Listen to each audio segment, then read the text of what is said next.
మా Gulf news కి స్వాగతం. ప్రతిరోజు 6 దేశాల తాజా వార్తలు మీకు అందించబడుతున్నాయి. యుఏఈలో త్వరలో స్మార్ట్ కార్లతో వీసా ఉల్లంఘనలను గుర్తించనున్నారు. ఈ మేరకు federal authority for identity, citizenship, customs మరియు ఫోర్స్ సెక్యూరిటీ వెల్లడించింది. అక్టోబర్ 13 నుంచి 17 వరకు దుబాయ్ వరల్డ్ ట్రేడ్ సెంటర్లో జరిగే GITEX గ్లోబల్లో ఈ వినూత్న స్మార్ట్ కార్ను ప్రదర్శించనున్నారు. స్మార్ట్ వయోలేటర్ కార్ పేరిట దీన్ని రూపొందించారు. ఇది రియల్ టైమ్ విజువల్ మానిటరింగ్, అధునాతన కృత్రిమ మేధస్సు వ్యవస్థలతో కూడిన మొబైల్ నిఘా యూనిట్గా పనిచేయనుంది. వాహనం చుట్టూ 6 హై రిజల్యూషన్ కెమెరాలను ఏర్పాటు చేశారు. ఇవి 10 మీటర్ల పరిధిలో కవరేజ్ని అందిస్తుందన్నారు.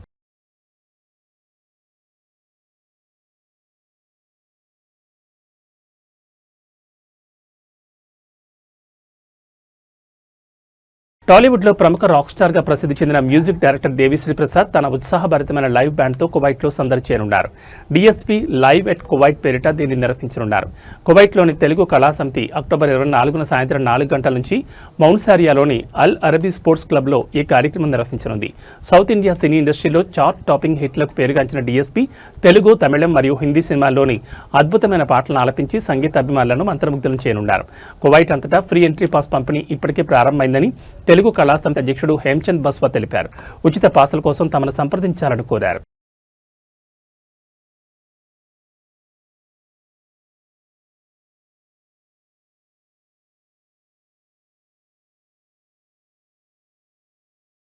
ఒమన్లో కార్మికుల రక్షణకు కొత్త నిబంధనలను అమలులోకి తీసుకొచ్చినట్లు కార్మిక మంత్రిత్వ శాఖ వెల్లడించింది. ముఖ్యంగా డొమెస్టిక్ లేబర్స్తో పాటు ఇలాంటి వృత్తులలో ఉన్నవారి సంరక్షణకు సంబంధించిన పలు కీలక నిర్ణయాలకు ఒమన్ కేబినెట్ ఆమోదించిందని తెలిపింది.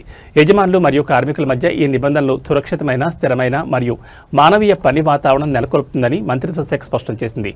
గృహ కార్మికులు, పిల్లల సంరక్షకులు, ప్రైవేట్ డ్రైవర్లు, సెక్యూరిటీ గార్డులు, వ్యవసాయ కార్మికులు, తోటమాలి, ఆరోగ్య సహాయకులు, ప్రైవేట్ నర్సులు, వంటవారు, ఒంటె మరియు పశువుల పెంపకందారులు వంటి వృత్తులలోని కార్మికులకు కొత్త నిబంధనలు వర్తిస్తాయని వెల్లడించారు. ముఖ్యమైన నిబంధనల ప్రకారం కార్మికులు ఉద్యోగ విరమణ తర్వాత ఉపయోగించని సెలవులకు పరిహారంతో పాటు పూర్తి మొత్తాన్ని అందజేయాలి. నెలవారీ జీతాలను డిజిటల్ పద్ధతిలో నిర్ణీత తేదీల్లో చెల్లించాలి. తగిన వసతి, ఆరోగ్య సంరక్షణ మరియు సరైన భోజనాన్ని యజమానులు అందించాలి. ఒప్పందాలకు విరుద్ధంగా కార్మికులతో బలవంతంగా పనిచేయించకూడదని ఉత్తర్వుల్లో స్పష్టం చేశారు.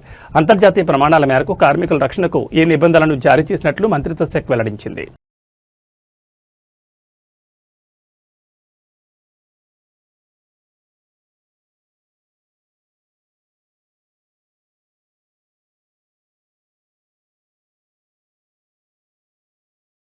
ఖతార్ వేదికగా నవంబర్ 4 నుంచి ఫిబా బాస్కెట్బాల్ వరల్డ్ కప్ 2027 ప్రారంభమవుతుందని లోకల్ ఆర్గనైజింగ్ కమిటీ తెలిపింది.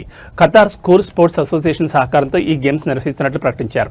ఇది 2025, 26 మరియు 2026, 27 2 సీజన్లలో జరుగుతుందన్నారు. ఈ టోర్నమెంట్ స్కూల్ ఒలింపిక్ ప్రోగ్రాం కిందకు వస్తుందని ఖతార్ బాస్కెట్బాల్ ఫెడరేషన్తో కలిసి ఫిబా పర్యవేక్షణ నిర్వహించనున్నట్లు పేర్కొన్నారు. ఈ టోర్నమెంట్ పాఠశాల స్థాయిలో యువ ఆటగాళ్లకు నిజమైన ప్రపంచ కప్ అనుభవాన్ని అందిస్తుందని ప్రకటించారు. ఈ మేరకు ఖతార్ ఒలింపిక్ కమిటీ ప్రధాన కార్యాలయంలో ఖతార్ స్కూల్ స్పోర్ట్స్ అసోసియేషన్ అధ్యక్షుడు Sheikh Khalifa bin Khalid Al Thani వెల్లడించారు. మొదటి సీజన్ నవంబర్ 4 నుంచి 2026 ఏప్రిల్ వరకు జరుగుతుందని, ఖతార్ వ్యాప్తంగా 32 సెకండరీ స్కూల్స్ ఇందులో పాల్గొంటున్నాయని తెలిపారు.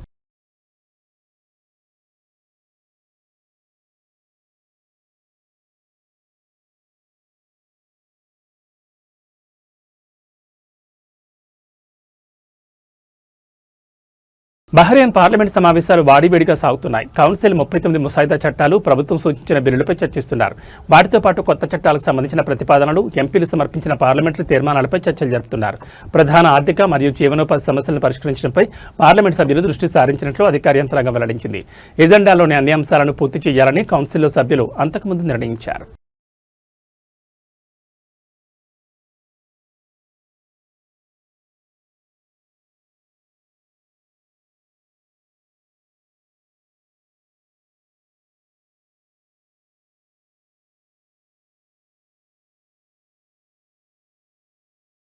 సౌదీ హెరిటేజ్ కమిషన్ జాతీయ పురాతన వస్తువుల రిజిస్టర్లో 1516 కొత్త పురావస్తు ప్రదేశాలు నమోదు చేశారు. దీంతో మొత్తం పురావస్తు ప్రదేశాల సంఖ్య 11,577కు చేరుకుంది. సౌదీ అరేబియా అంతటా పురావస్తు ప్రదేశాలను డాక్యుమెంట్ చేయడం మరియు సంరక్షించడంలో కమిషన్ పనిచేస్తుంది. కొత్త ప్రదేశాల్లో రియాద్ నుంచి 1174 సైట్లు, అల్ బహాలో 184 సైట్లు, తబుక్లో 80 సైట్లు, ఉత్తర సరిహద్దులో 70 సైట్లు మరియు జెడ్డాలో 3 సైట్లు ఉన్నాయి. ఇప్పటివరకు నమోదు కాని పురావస్తు ప్రదేశాలను పురావస్తు సైట్ రిపోర్టింగ్ సర్వీస్ ద్వారా అలాగే కమిషన్ అధికారిక సోషల్ మీడియా అకౌంట్లు స్థానిక శాఖల ద్వారా నివేదించాలని పౌరులు మరియు నివాసితులు కోరింది. జాతీయ వారసత్వాన్ని రక్షించడంలో మరియు అభివృద్ధి చేయడంలో కమ్యూనిటీ భాగస్వామ్యాన్ని ఇది పెంపొందిస్తుందని హెరిటేజ్ కమిషన్ తన ప్రకటనలో వెల్లడించింది.